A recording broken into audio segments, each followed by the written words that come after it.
že rieka do mora sa vlieva a ten, čo nevie spievať, v Kutnej Hoře spíva každý.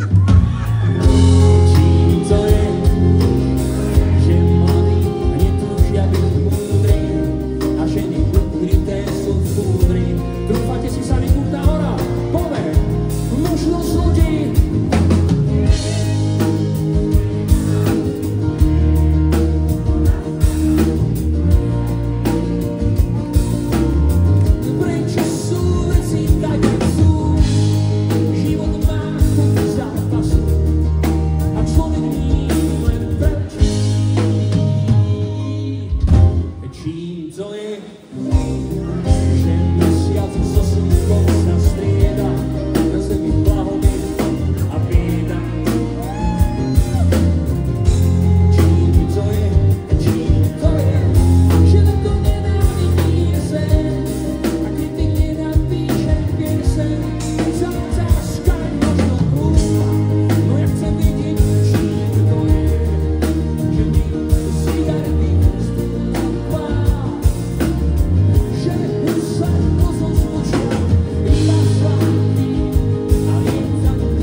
Odpovědí dočká.